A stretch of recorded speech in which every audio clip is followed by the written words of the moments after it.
Good morning students. जैसा कि हम कल बात कर चुके हैं, मैंने एमिल डर्कहाइम के बारे में आपसे कल चर्चा करी थी, एक इंट्रोडक्टरी क्लास ली थी।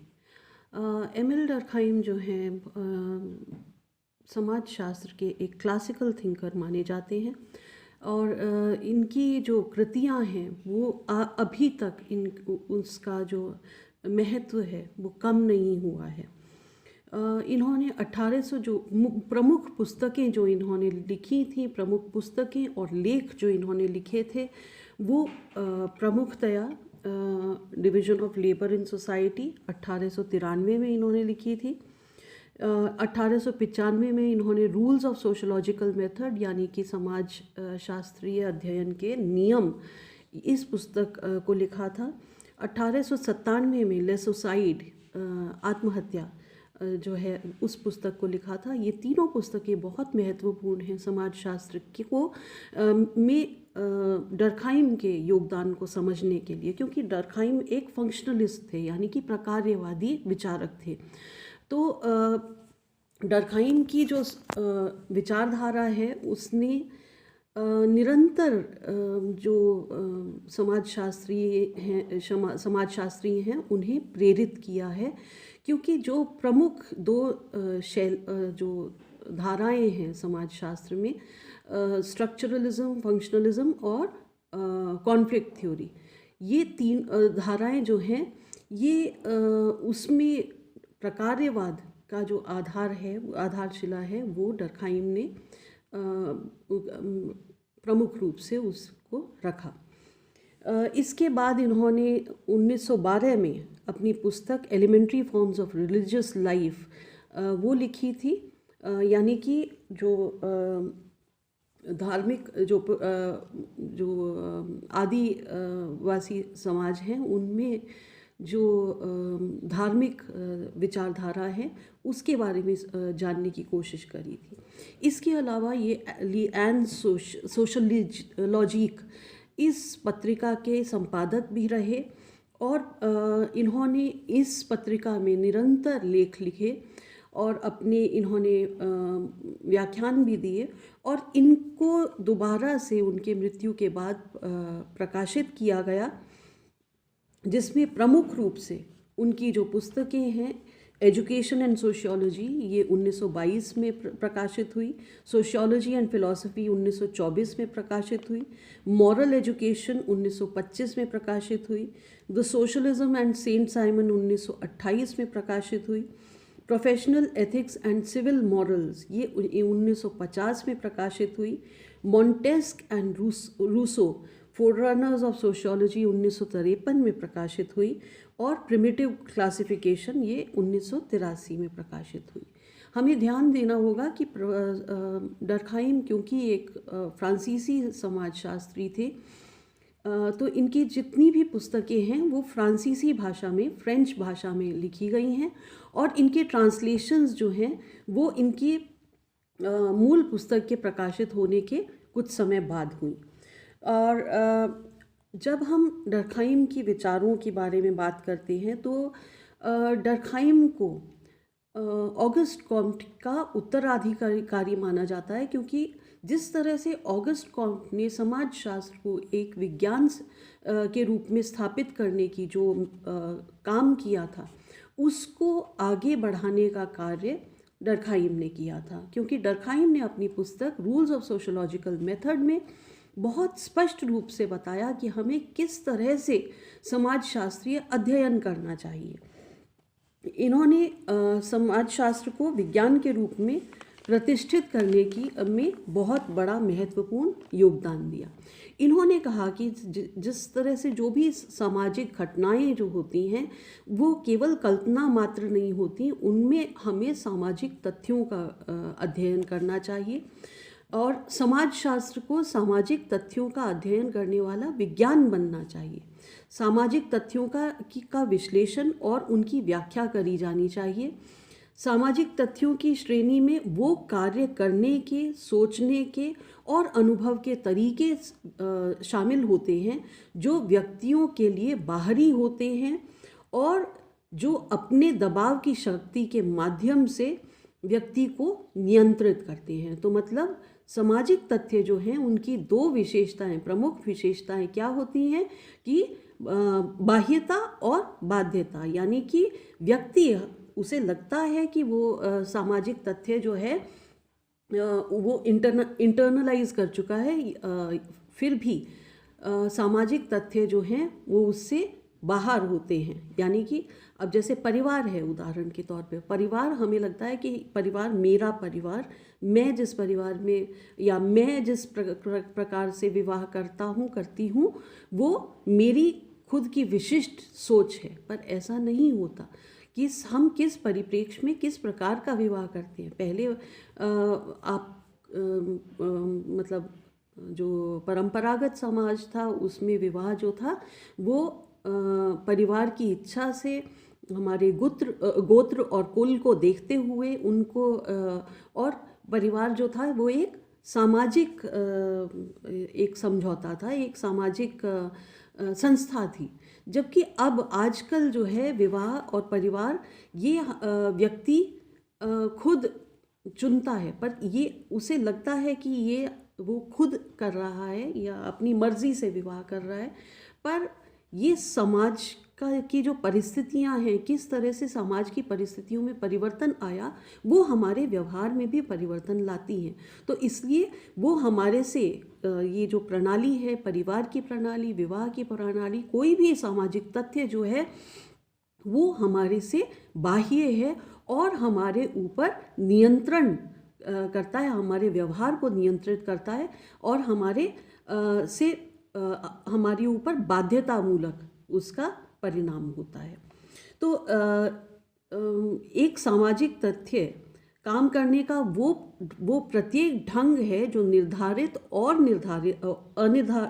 अनिर्धारित होता है और जो व्यक्ति पर बाहरी दबाव डालने के योग्य है। या काम करने का वो प्रत्येक तरीका है जो एक निर्दिष्ट समाज में सर्वत्र सामान्य है, जो सभी लोगों के लिए जनरल है। साथ ही व्यक्तिगत अभिव्यक्तियों से स्वतंत्र वह अपना अस्तित्व बनाए रख सकता है।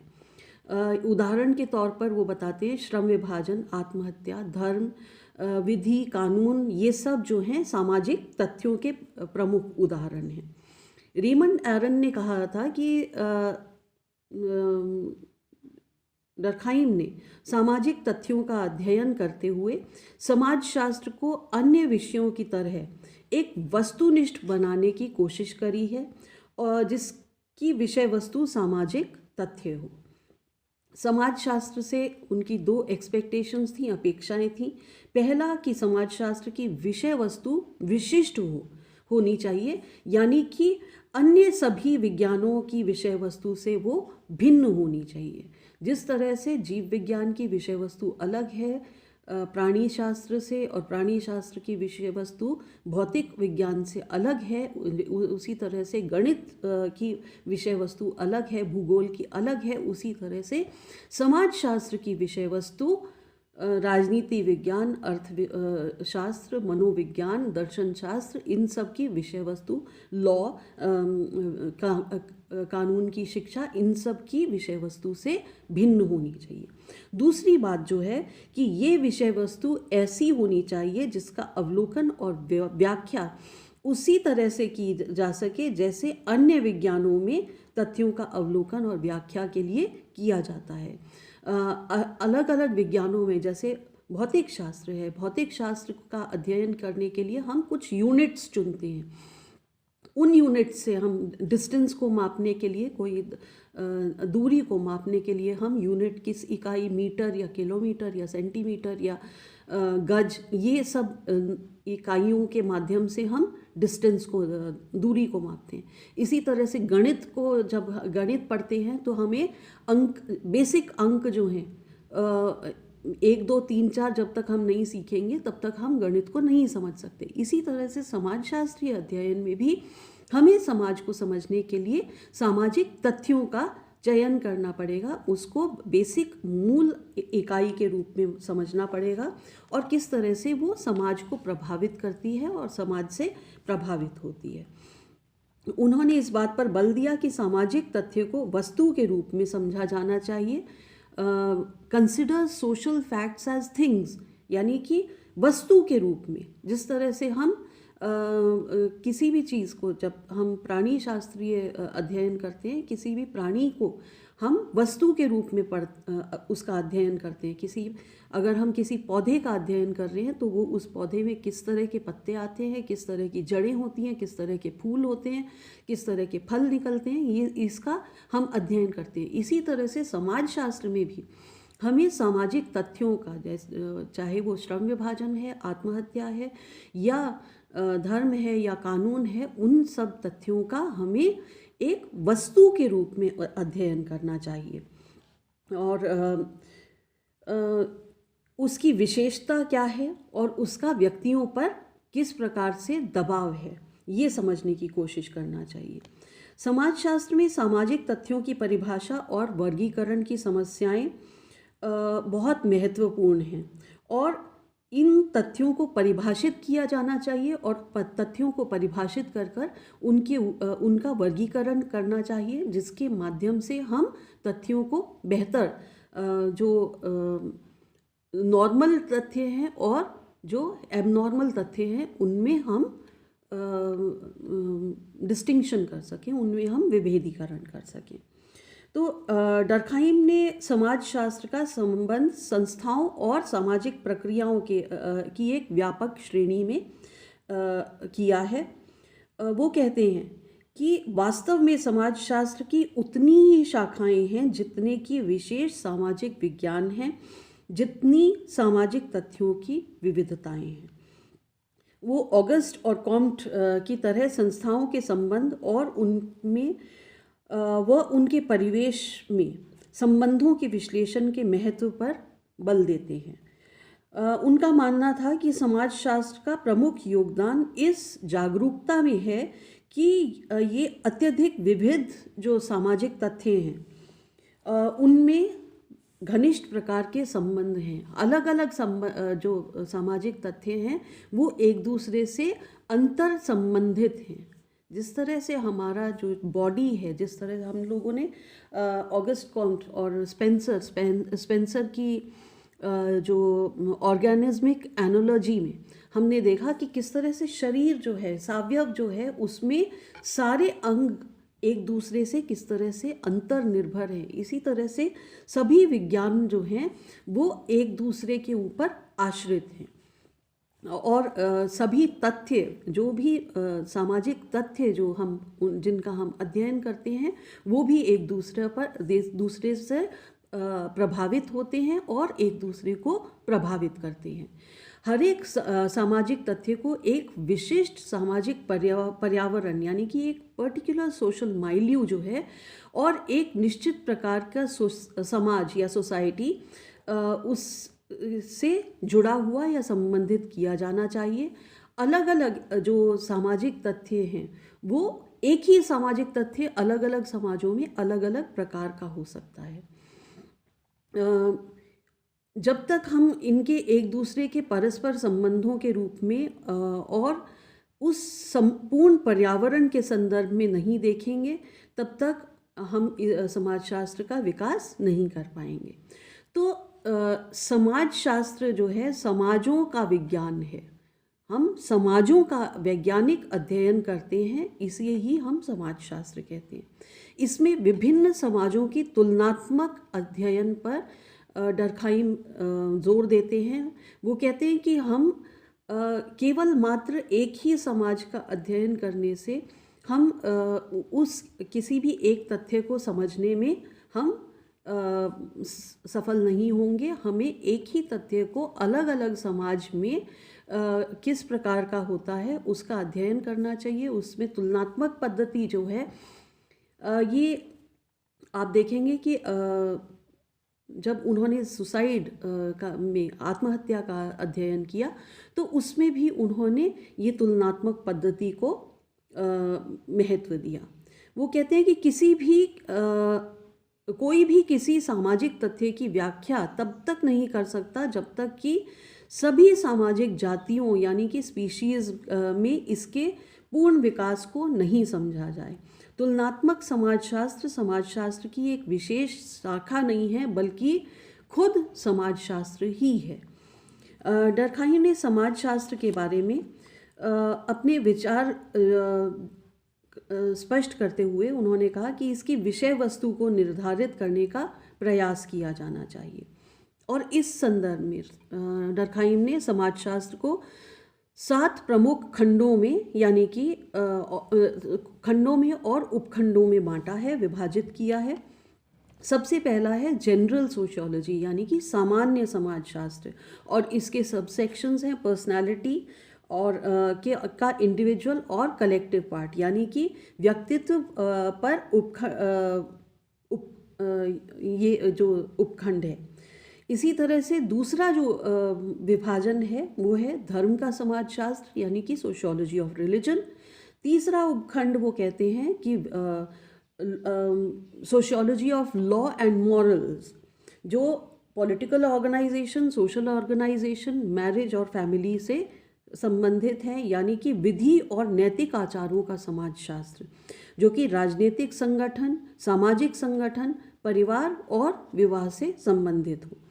चौथा विभाजन है क्रिमिनोलॉजी या सोशियोलॉजी ऑफ क्राइम, यानी कि अपराध का समाजशास्त्र।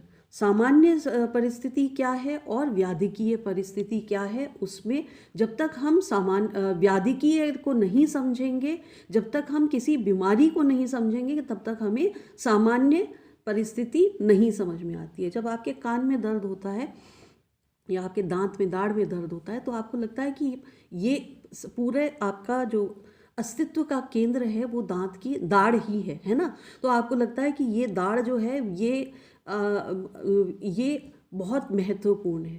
पर जब आप नॉर्मल, आपके दांत में दर्द नहीं है, तो आपको पता चलता है कि ये सामान्य स्थिति क्या है। दर्द न होना एक सामान्य स्थिति है। इसी तरह से समाज को समझने में भी समाज की व्याधिकीय स्थितियों को समझना बहुत महत्वपूर्ण है। समाज की बीमारियों को, कुपोषण है, बेरोजगारी है, गरीबी है, ये क्राइम है, जो अपराध है, सफ़ेद पोश अपराध है, आत्महत्या है, डिप्रेशन आजकल बच्चों को बहुत ज़्यादा हो रहा है, अवसाद जो है, ये सारी जो ये समाज की व्याधिकीय परिस्थितियां हैं। इनको समझने से हम समाज के बारे में बहुत कुछ समझ सकते हैं। आजकल डिप्रेशन बहुत ज़्यादा बच्चों को बढ़ रहा है। अब वो डिप्रेशन, क्या ये एक सामान्य स्थिति है? क्या बच्चों में डिप्रेशन होना एक सामान्य स्थिति है? नहीं। तो सामान्य स्थिति क्या है? सामान्य स्थिति जब हम देखेंगे कि बच्चा मोबाइल पे बहुत ज़्यादा समय खर्च कर रहा है, या उसको किसी और से सामाजिक अंतःक्रिया करने में, इंटरैक्शन करने में मन नहीं लग रहा, तो जब वो समाज से अलग थलग, कटा हुआ महसूस कर रहा है, तब उसमें अवसाद की स्थिति पैदा होती है। तो अवसाद की स्थिति जो है, डिप्रेशन, ये नॉर्मल नहीं है। नॉर्मल को हमें समझने के लिए एबनॉर्मल को समझना बहुत ज़रूरी है। तो ये चौथा विभाजन जो है, सोशियोलॉजी ऑफ क्राइम, अपराध का समाजशास्त्र, ये बहुत महत्वपूर्ण है। पांचवा जो विभाजन वो कहते हैं आर्थिक समाजशास्त्र, यानी कि इकोनॉमिक सोशियोलॉजी, जिसके सबसेक्शंस में measurement of value and occupational groups, यानी कि मूल्य के मापन और व्यावसायिक समूहों के उपखंड हैं।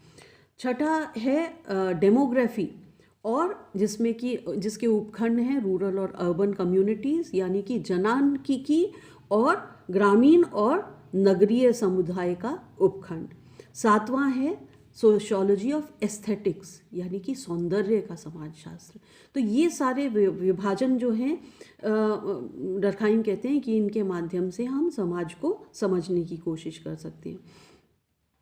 सभी विज्ञानों की विशेषता कारण संबंधी जो व्याख्या है उसमें होती है, यानी कि कॉजल एक्सप्लेनेशंस। कॉज क्या है? किसी भी चीज़ को समझने के लिए हमें उसकी कॉजल एक्सप्लेनेशन को ढूंढना पड़ता है, और इसलिए इसे समाजशास्त्र की सामान्य कार्यविधि माना गया है, क्योंकि हम किसी भी तथ्य को समझने के लिए उसके कॉज पे जाते हैं, उसके कारण को जानने की कोशिश करते हैं। जब किसी घटना के कारण का पता चल जाए तो उसके द्वारा जो की गई भूमिका, निष्पादित भूमिका, उसका पता लगाना चाहिए। कारण समझ में आ गया तो उसका हमारे ऊपर effect, cause and effect, causal explanation समझ में आ गई तो उसका समाज के ऊपर प्रभाव क्या है। मतलब अब मोबाइल आने से, नई नई तकनीक बढ़ने से समाज के ऊपर प्रभाव क्या पड़ा। ज़्यादा हम लोग इंटरैक्टिव हो गए हैं, पर कहाँ तक, हम क्या सिर्फ ज़्यादा हमारे पास ज्ञान आ गया है, हमारी फिंगर टिप्स पे ज्ञान आ गया है, पर हम एक दूसरे से कट भी गए हैं, हमारी नैतिकता में परिवर्तन आया है। तो ये जो है, हम कॉज का इफ़ेक्ट क्या है उसको भी जानने की कोशिश करते हैं। सामाजिक घटनाओं के कारण सामाजिक पर्यावरण में ही ढूंढे जाने चाहिए। रेमंड आरन कहते हैं कि वैज्ञानिक समाजशास्त्र का जो सिद्धांत डर्कहाइम ने दिया था वो इस बात पर केंद्रित है कि समाज एक वास्तविकता है जो वैयक्तिक वास्तविकताओं से अलग होती है और प्रत्येक सामाजिक और किसी अन्य सामाजिक तथ्य का परिणाम है और कभी भी वैयक्तिक मनोविज्ञान का तथ्य नहीं है। यहाँ पे डर्कहाइम ने बात करी है, वो बात करते हैं whole is more than the sum of its parts, यानी कि जो समग्र है वो केवल मात्र इन इकाइयों का एक जोड़ ही नहीं है, बल्कि उनके अलावा एक उसका अपना एक अस्तित्व है। यानी जो समाज है केवल मात्र व्यक्तियों का एक संग्रह ही नहीं है। जब बहुत सारे व्यक्ति एक जगह रहने लग जाते हैं तो उनकी व्यक्तिगत जो विशेषताएं हैं उनके ऊपर एक समाज की कॉन्शियसनेस, कलेक्टिव कॉन्शियसनेस जो है, सामूहिक चेतना, वो विकसित होती है। वो जो है वो समाज को एक एकता प्रदान करती है, एकजुटता प्रदान करती है। तो समाजशास्त्र जो है सामाजिक तथ्यों का अध्ययन करने वाला विज्ञान है और इसका संबंध सामाजिक संस्थाओं और सामाजिक प्रक्रियाओं की विस्तृत श्रेणी से है। समाजशास्त्र समाजों का विज्ञान है और समाज वास्तविकता है। सामाजिक तथ्यों का वस्तुनिष्ठ रूप से अध्ययन करने वाला विज्ञान समाजशास्त्र है और तथ्यों के अवलोकन और व्याख्या की दृष्टि से अन्य विज्ञानों के समान है, क्योंकि इसमें भी ऐसा ही किया जाता है कि किस तरह से विज्ञानों का, तथ्यों का अवलोकन, वर्गीकरण और व्याख्या की जाए। इसकी समाजशास्त्र की एक निश्चित विषय वस्तु, विशिष्ट विषय वस्तु होती है और इसकी अध्ययन पद्धति जो है वो प्रमुख रूप से तुलनात्मक है। तो जो डर्कहाइम ने जो समाजशास्त्र का अध्ययन किया उसकी काफ़ी उनकी आलोचना इस आधार पर की जाती है कि जो डर्कहाइम बोल रहे हैं वो समाजशास्त्र की श्रेणी में न आते हुए वो सामाजिक दर्शन शास्त्र की श्रेणी में आता है। हालांकि ऐसा नहीं है। डर्कहाइम का समाजशास्त्र व्यक्ति, समाज और अपने इतिहास के समाजों के बारे में दृष्टि अभिव्यक्त करता है। दूसरा उनका जो क्रिटिसिज्म है, जो उनकी आलोचना है, वो ये है कि उनके समाज की अवधारणा को एक ओर आदर्श का स्रोत और दूसरी ओर नैतिक और धार्मिक विश्वास की वास्तविक वस्तु बताया जाता है। लेकिन डर्कहाइम अपने पूरे जीवन में वो प्रत्यक्षवादी रहे और विज्ञानवादी रहे, वैज्ञानिक बने रहे और उन्होंने अपने अध्ययनों में वस्तुनिष्ठता का उपयोग किया और अपना पद्धति शास्त्र जो विकसित किया उससे समाजशास्त्र अन्य विज्ञानों की तरह उसकी जो प्रतिष्ठा है वो स्थापित हुई।